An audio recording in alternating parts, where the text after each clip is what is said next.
ಸ್ನೇಹಿತರೆ, ಭಾರತದ ಅತಿದೊಡ್ಡ ವಿಸ್ಮಯಗಳ ಪೈಕಿ ಒಂದು ರಾಮಸೇತು. ಶ್ರೀಲಂಕಾ ಹಾಗೂ ಭಾರತದ ಭೂಮಿಯನ್ನು ಜೋಡಿಸುವ ಆ ಪುರಾತನ ಸೇತುವೆ ಬಗ್ಗೆ ನಿಮಗೆ ಗೊತ್ತೇ ಇದೆ. ಆದರೆ ಇತ್ತೀಚೆಗೆ ಇಂಥದ್ದೇ ಮತ್ತೊಂದು ಸೇತುವೆ ಸಮುದ್ರದ ನಟ್ಟ ನಡುವೆ ಉದ್ಭವವಾಗಿರೋ ವಿಷಯ ಸಾಕಷ್ಟು ಜನಕ್ಕೆ ಗೊತ್ತಿರಲಿಕ್ಕಿಲ್ಲ. ಸಮುದ್ರದ ಮಧ್ಯೆ ಸರಿಸುಮಾರು 1 ಕಿಲೋಮೀಟರ್ನಷ್ಟು ದೂರಕ್ಕೆ ಮಾನವ ನಿರ್ಮಿಸಿದಾನೇನೋ ಅನ್ನೋ ಹಾಗೆ ಒಂದು ನಿರ್ಮಾಣ ಇದೆ. ಜನ ಅದರ ಮೇಲೆ ಓಡಾಡ್ತಾರೆ, ಸೆಲ್ಫಿಗಳನ್ನು ಕ್ಲಿಕ್ಕಿಸ್ಕೊಳ್ತಾರೆ. ಅಷ್ಟೇ ಯಾಕೆ, ಆ ಮರಳಿನ ದಿಬ್ಬದ ಮೇಲೆ ನಿಂತು ಎರಡೂ ಕಡೆಯ ಸಮುದ್ರದ ಸೌಂದರ್ಯವನ್ನು ಸವಿತಿದ್ದಾರೆ. ಅಂದಹಾಗೆ ಯಾವುದು ಆ ಪ್ರದೇಶ? ಅದೇನಾದರೂ ರಾಮಸೇತುವಿನ ಅಳಿದುಳಿದ ಭಾಗನ? ಬನ್ನಿ ನೋಡೇ ಬಿಡೋಣ. ಅದು 2018ರ ಸೆಪ್ಟೆಂಬರ್ ತಿಂಗಳು. ದಕ್ಷಿಣ ಭಾರತದಲ್ಲಿ ವರುಣನ ರುದ್ರ ನರ್ತನ ನಡೆದು ಹೋಗಿತ್ತು. ಮಡಿಕೇರಿ ಮತ್ತು ಕೇರಳದ ಬಹುಭಾಗಗಳು ಸಾಕಷ್ಟು ಹಾನಿಗೊಳಗಾಗಿದ್ವು. ಆ ಸಂದರ್ಭದಲ್ಲಿ ಕೇಂದ್ರ ಸರ್ಕಾರದ ಗೃಹ ಇಲಾಖೆಯ ಕನ್ಸಲ್ಟೆಂಟ್ ಆಗಿದ್ದ ರವಿರಂಜನ್ ಅನ್ನೋ ವ್ಯಕ್ತಿ ತಮ್ಮ ಟ್ವಿಟರಲ್ಲಿ ಒಂದು ಫೋಟೋನ ಪೋಸ್ಟ್ ಮಾಡಿದ್ರು. ಆ ಪೋಸ್ಟ್ ನೋಡಿದ ಸಹಸ್ರಾರು ಜನ ಇದೊಂದು ವಿಸ್ಮಯ ಅನ್ನೋ ಹಾಗೆ ರಿಯಾಕ್ಟ್ ಮಾಡಿದ್ರು. ಅದು ಎಷ್ಟು ವೈರಲ್ ಆಯಿತು ಅಂದರೆ, ಸಮುದ್ರದ ಆಳದಲ್ಲಿದ್ದ ರಾಮಸೇತು ಮೇಲೆ ಬಂದಿದೆ, ಅದು ಕಾಣಿಸ್ಕೊಂಡಿದೆ ಅಂತ ಪ್ರಚಾರ ಆಯಿತು. ಜನ ಭಕ್ತಿಯಿಂದ ಅದನ್ನು ಮತ್ತೆ ಮತ್ತೆ ಸೋಷಿಯಲ್ ಮೀಡಿಯಾಗಳ ಮೂಲಕ ಪ್ರಚಾರ ಮಾಡೋದಕ್ಕೆ ಶುರು ಮಾಡಿದರು. ರಾಮಸೇತು ಸಮುದ್ರದ ನೀರಿಂದ ಮೇಲೆ ಬಂದಿದೆ, ಅದರ ಮೇಲೆ ನಡೀಬಹುದು ಅಂತೆಲ್ಲ ಟ್ಯಾಗ್ ಲೈನ್ಗಳನ್ನು ಸೇರಿಸಿ ಅವರವರ ಕ್ರಿಯೇಟಿವಿಟಿಗೆ ತಕ್ಕ ಹಾಗೆ ವಿಡಿಯೋನ ವೈರಲ್ ಮಾಡ್ತಾ ಹೋದರು. ಆದರೆ ಅದಾದ ಕೆಲವೇ ಗಂಟೆಗಳಲ್ಲಿ ಇದೊಂದು ಫೇಕ್ ಸುದ್ದಿ ಅನ್ನೋದನ್ನ ಕೇರಳದ ಜನ ಟ್ವಿಟರ್ ಮೂಲಕನೇ ಇಡೀ ದೇಶಕ್ಕೆ ತಿಳಿಸೋ ಪ್ರಯತ್ನ ಮಾಡಿದರು. ಯಾಕೆ ಅಂದರೆ, ಅವತ್ತು ರವಿರಂಜನ್ ಅನ್ನೋ ವ್ಯಕ್ತಿ ಟ್ವಿಟರ್ ಮೂಲಕ ಶೇರ್ ಮಾಡಿದ್ದ ಫೋಟೋ ರಾಮಸೇತುವಿನದ್ದಾಗಿರಲಿಲ್ಲ. ಬದಲಿಗೆ ಅದು ಕೇರಳದ ಕಡಲ ತೀರದಲ್ಲಿದ್ದ ಪ್ರದೇಶವೊಂದರದ್ದಾಗಿತ್ತು ಅನ್ನೋದು ಕೇರಳಿಗರಿಗೆ ಗೊತ್ತಾಗಿತ್ತು. ಆನಂತರ ಆ ಸ್ಥಳದ ಬಗ್ಗೆ ಹೆಚ್ಚಿನ ವಿವರಗಳು ಹೊರಬರೋದಕ್ಕೆ ಶುರುವಾದವು. ಆಗಲೇ ನೋಡಿ, ಈ ಫೋಟೋದಲ್ಲಿ ಕಾಣ್ತಿರೋ ಸೇತುವೆಯಂಥ ಸ್ಥಳ ನಿಜವಾಗಿಯೂ ರಾಮಸೇತು ಅಲ್ಲ, ಬದಲಾಗಿ ಅದು ಕೇರಳದ ಮಲಪ್ಪುರಂ ಜಿಲ್ಲೆಯಲ್ಲಿರೋ ಪೊನ್ನೈ ಬೀಚ್ನ ವಿಸ್ಮಯ ಅಂತ ಗೊತ್ತಾಗಿತ್ತು. ಹೌದು, ಇದು ಬಹಳ ದಿನಗಳಿಂದಲೂ ಇದ್ದ ಭೂಪ್ರದೇಶ ಅಲ್ಲ.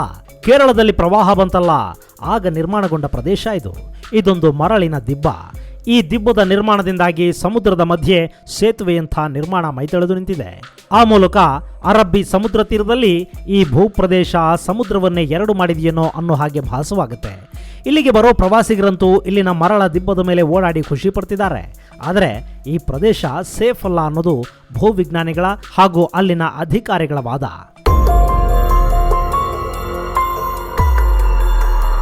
ಯಾಕೆಂದ್ರೆ ಸಮುದ್ರದಲ್ಲಿನ ಅಲೆಗಳ ಉಬ್ಬರ ಏರಿಳಿತದಿಂದ ಹೀಗಾಗುತ್ತೆ ಅನ್ನೋದು ಸ್ಪಷ್ಟ. ಕೆಲವೊಮ್ಮೆ ಸಮುದ್ರ 2 ಕಿಲೋಮೀಟರ್ಗಳಷ್ಟು ಹಿಂದಕ್ಕೆ ಸರಿಯೋದನ್ನು ಕೂಡ ನಾವು ಕಂಡಿದ್ದೀವಿ. ಪುರಿಯ ಕಡಲ ತೀರದಲ್ಲಿ ಇವತ್ತಿಗೂ ಆ ವಿಸ್ಮಯ ನಡೀತಲೇ ಇದೆ. ಒರಿಸ್ಸಾದ ಚಂಡೀಪುರದಲ್ಲಿರೋ ಬೀಚ್ ಬಳಿ ಕೂಡ ಹೀಗೆ ಆಗುತ್ತೆ. ಹೈ ಟೈಡ್ ಮತ್ತು ಲೋ ಟೈಡ್ಗಳ ನಡುವಿನ ಸಮಯದಲ್ಲಿ ಹೀಗಾಗುತ್ತೆ ಅನ್ನೋದು ತಜ್ಞರ ಮಾತು. ಇನ್ನು ಕೇರಳದಲ್ಲಿ ಆಗಿರೋದು ಕೂಡ ಹೀಗೆ ಅಂತ ಹೇಳ್ತಿದ್ದಾರೆ ತಜ್ಞರು. ಹಾಗಾಗಿನೇ ಯಾವುದಾದ್ರೂ ಸಮಯದಲ್ಲಿ ಇಲ್ಲಿನ ಸಮುದ್ರ ಮತ್ತೆ ಭೂಪ್ರದೇಶವನ್ನು ಆವರಿಸೋ ಸಾಧ್ಯತೆ ಇರುತ್ತೆ.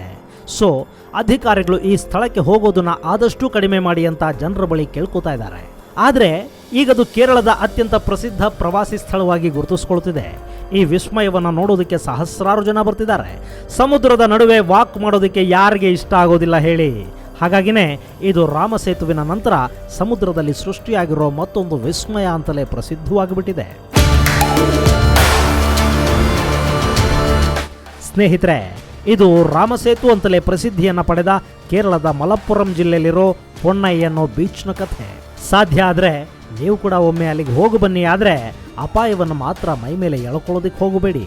ಇದ್ದಕ್ಕಿದ್ದ ಹಾಗೆ ಸೋಷಿಯಲ್ ಮೀಡಿಯಾಗಳ ಮೂಲಕ ರಾಮಸೇತು ಅಂತಲೇ ಪ್ರಚಾರಗೊಂಡ ಈ ಹೊಸ ಸೇತುವೆ ಬಗ್ಗೆ ಸಾಕಷ್ಟು ಮಂದಿ ಮಾಹಿತಿ ಕೇಳಿದ್ರಿಂದ ಪೊನ್ನೈನ ಸಮುದ್ರದ ವಿಶೇಷ ಮಾಹಿತಿಯನ್ನ ನಿಮ್ಮ ಮುಂದಿಟ್ಟಿದ್ದೀನಿ. ಇದು ರಾಮಸೇತುನೂ ಅಲ್ಲ, ಅದರ ಪಳೆಯುಳಿಕೆಯಂತೂ ಖಂಡಿತ ಅಲ್ಲ. ಸೋಷಿಯಲ್ ಮೀಡಿಯಾದಲ್ಲಿ ಕಾಣಿಸ್ಕೊಳ್ಳೋ ಫೋಟೋಗಳು ಮತ್ತು ವಿಡಿಯೋಗಳನ್ನು ಫಾರ್ವರ್ಡ್ ಮಾಡೋ ಮೊದಲು ಅದು ನಿಜಾನ ಸುಳ್ಳ ಅನ್ನೋದನ್ನ ಒಂದು ಸರಿ ಖಚಿತ ಮಾಡ್ಕೊಳ್ಳೋದು ಒಳ್ಳೆಯದು. ಮುಂದಿನ ಸಂಚಿಕೆಯಲ್ಲಿ ಮತ್ತೊಂದು ವಿಶೇಷತೆ ಜೊತೆಗೆ ನಿಮ್ಮನ್ನ ಭೇಟಿ ಮಾಡ್ತೀನಿ. ಅಲ್ಲಿವರೆಗೆ ಜೈ ಹಿಂದ್, ಜೈ ಕರ್ನಾಟಕ.